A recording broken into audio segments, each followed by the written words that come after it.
আচ্ছা, আপনাদেরকে কে বলল মোমো তৈরি করতে যে স্টিমার লাগবে, পানিতে ভাপ দেওয়া লাগবে? আমি তো নরমাল প্যানে এই মোমোগুলো তৈরি করে নিয়েছি। তাও আবার মাত্র ১৫ মিনিটেই। সঙ্গে থাকবে মোমো ভাজ করার একটি সহজ পদ্ধতি। এই পদ্ধতিগুলো একবার দেখে নিলে যারা কখনোই মোমো তৈরি করেননি তারাও কিন্তু ১ম বারে একদম পারফেক্ট মোমো তৈরি করে নিতে পারেন। নিজের হাতেই তৈরি করা যদি একটা পারফেক্ট মোমো দেখতে চান তাহলে আজকের রেসিপিটি আপনাদের জন্য। হ্যালো এভরিওয়ান, আসসালামু আলাইকুম। তার আগে বলে রাখি সুমাইয়া কুকিংয়ে আপনাদেরকে স্বাগতম। আজকে আমি আপনাদের সঙ্গে খুবই মজাদার ও পারফেক্ট একটি মোমো তৈরি করব এবং ঘরোয়াভাবেই সেটা আমরা তৈরি করব অল্প কিছু উপকরণে। তাহলে চলুন আমরা আজকের রেসিপিটি শুরু করি। প্রথমে এখানে আমি মুরগির বুকের মাংসগুলোকে ছোট ছোট আকারে স্লাইস করে কেটে নিয়েছি। একদম ছোট আকারে পাতলা করে কেটে নিতে হবে, সেটা আমি আপনাদেরকে দেখিয়ে দিচ্ছি। আশা করছি ভিডিওতে দেখানো পদ্ধতিতে আপনারা মাংসের শেপগুলো দিবেন। এখানে আমি মাংসগুলোকে ব্লেন্ড করে নিয়েছি। তোমরা চাইলে এখানে ছুরির সাহায্যে কিন্তু মাংসটাকে কিমা করে নিতে পারো, বাট আমার কিন্তু এভাবে ব্লেন্ডারে ব্লেন্ড করে নিতে ভালো লাগে এবং পছন্দ। তো আমি এখানে 1.5 কাপের মতো পেঁয়াজ কুচি অ্যাড করলাম। পেঁয়াজ কুচিটা দেওয়ার পর এখানে আমি অ্যাড করব 8 থেকে 9টা কাঁচামরিচ কুচি, একদম কুচু কুচু করে নিয়েছি। কিন্তু অবশ্যই খেয়াল রাখতে হবে পেঁয়াজটা এবং কাঁচামরিচটা যেন একদম ভালোভাবে এবং পারফেক্টলি কুচু কুচু থাকে। তারপরে এখানে আমি অ্যাড করলাম ধনেপাতা কুচি। এই ধনেপাতা কুচিটাকেও কিন্তু আমি অনেকটাই কুচু কুচু করে নিয়েছি। তারপর দিয়ে দিব 1 চা চামচ লবণ, 1 চা চামচ মরিচের গুঁড়ো এবং 1 চা চামচ গোলমরিচ এবং জিরার গুঁড়ো। এবার আমি হাতের সাহায্যে এগুলাকে ভালো করে মিক্স করে নিব। ভালোভাবে মিক্স করার পর এখানে আমি এই কিমাগুলোকে একটা সাইডে রেখে দিব অন্তত 5 মিনিটের জন্য। একটা সাইডে রাখার পর এখানে আমরা এখন ডোটা তৈরি করার জন্য প্রথমে নিয়ে নিতে হবে একটা মিক্সিং বল। এখন আমরা এখানে অ্যাড করব 1 কাপের মতো ময়দা। এখানে আপনারা চাইলে কম বেশি ময়দা অ্যাড করতে পারেন, বাট এই 1 কাপ ময়দা দিয়ে কিন্তু আমার প্রায় অনেকগুলো মোমোস হয়ে যাবে। তারপর এখানে আমি অ্যাড করলাম 1 চা চামচ লবণ এবং রান্নার রেগুলার সয়াবিন তেল এখানে আমি কিছুটা পরিমাণে অ্যাড করলাম। এখন আমি এটাকে হাতের সাহায্যে ভালোভাবে একটু মিক্সিং করে নিতে হবে। এমনভাবে মিক্স করে নিতে হবে যেন পিঠাতে যেমন আমরা মিক্সিং করে নিই ভাপা পিঠা বানানোর সময় তেমনভাবে। তারপর এখানে আমরা অল্প কিছুটা পানি দিয়ে দিয়ে কিন্তু এখানে আমি ডোটা তৈরি করে নিয়েছি। খেয়াল রাখতে হবে ডোটা যেন হাতের মধ্যে লেগে লেগে না থাকে। অতএব এটাকে ভালোভাবে ঠান্ডা পানি দিয়ে একটু শক্ত আকারে কিন্তু তৈরি করে নিতে হবে। দেখুন এখানে কিন্তু পারফেক্টলি ভাবে আমার ডোটা তৈরি হয়ে গেছে। এখন আমরা এই ডোটাকে 6 থেকে 7 মিনিটের জন্য রেস্টে রেখে দিব এবং এখানে আমরা মোমোর বানানোর জন্য যে পুরটা রেখেছিলাম ওইটার সাথে এখানে 1 টেবিল চামচ আদা বাটা এবং 1 টেবিল চামচ রসুন বাটা অ্যাড করে এটাকে আর একটু মিক্স করে এখন আমরা এই কিমাটাকে একটু তেল দিয়ে দিব প্যানে এবং প্যানে তেল দেওয়ার পর এই কিমাটাকে আমরা দিয়ে দিব। এখানে তোমাদেরকে আমি বলে রাখি এখানে কিন্তু আমি গরম তেলটা ইউজ করিনি। যেভাবে আমি ঘরেতে তৈরি করে থাকি সেভাবে কিন্তু খুবই সহজে এই রেসিপিটা শেয়ার করেছি। এখানে আমি গরম তেলে প্রথমে কিমাটাকে দিয়ে কিছুক্ষণ নেড়েচেড়ে নিব। ভালোভাবে কিন্তু কিছুক্ষণ নেড়েচেড়ে নিতে হবে আর খেয়াল রাখতে হবে একদম ভাজা ভাজা করা যাবে না। অল্প কিছুটা নেড়েচেড়ে নিলেই কিন্তু মাংসটা প্রায় হালকা কিছুটা সিদ্ধ সিদ্ধ হয়ে আসবে। এখন আমাদের এখানে কিন্তু মোমোর পুরটা একদম পারফেক্টলি এবং ঝরঝরে তৈরি হয়ে গেছে। এখন আমরা পুরটাকে একটা সাইডে রেখে দিব।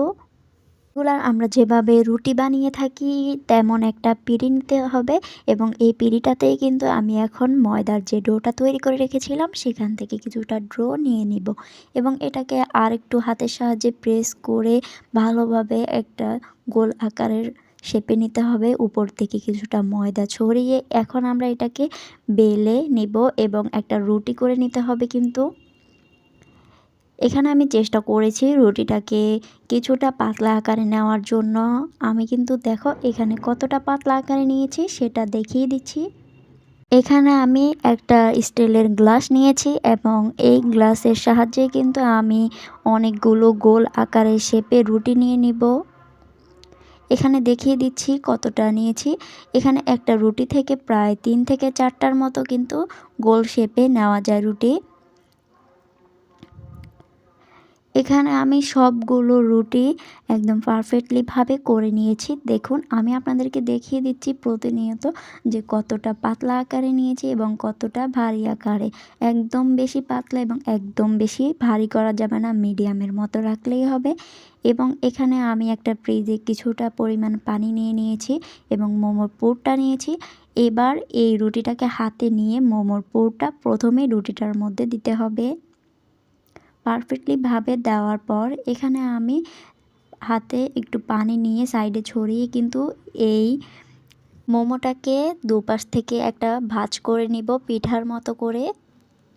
এবং আমি এখানে কিন্তু সাইডে আরেকটু পানি লাগিয়ে নিব। আরেকটু পানি লাগিয়ে এখন দুপাশটাকে আঙ্গুলের সাহায্যে ধরে একদম এক পাশে ভালোভাবে একটা জোট পাকিয়ে নিতে হবে।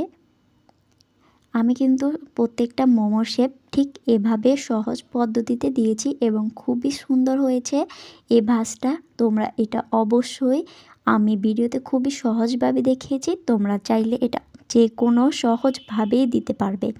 এবং আমি একটা প্যানে হাতে কিছুটা তেল নিয়ে সেটাকে দিয়ে দিচ্ছি। তোমাদের কাছে যদি তেলের ব্রাশ থাকে সেটা ইউজ করতে পারো। এবং এখানে আমি মোমোগুলো একটা একটা করে দিয়ে দিচ্ছি।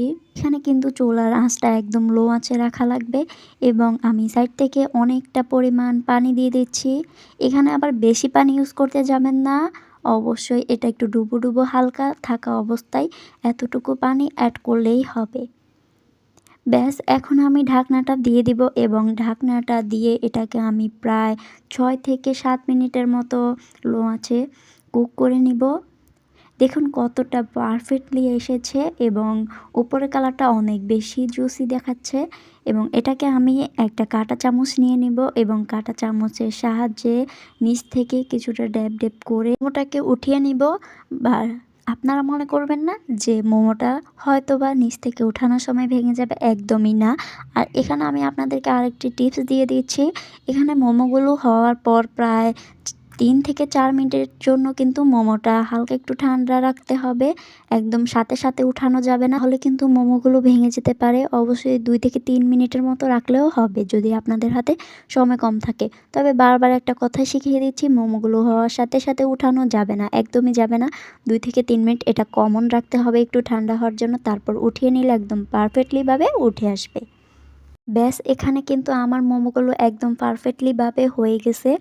এই মোমোটা কিন্তু একটুখানি টমেটো সসের সাথে পরিবেশন করলে এটা অনেক বেশি মজা হয়।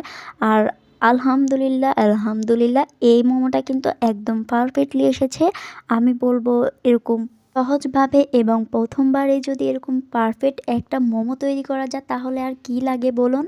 তাহলে আমি আশা করছি আমার আজকের রেসিপিটি আমি আপনাদের সঙ্গে খুবই সহজভাবে শেয়ার করতে পেরেছি। সবাই ভালো থাকবেন, সুস্থ থাকবেন। আল্লাহ হাফেজ।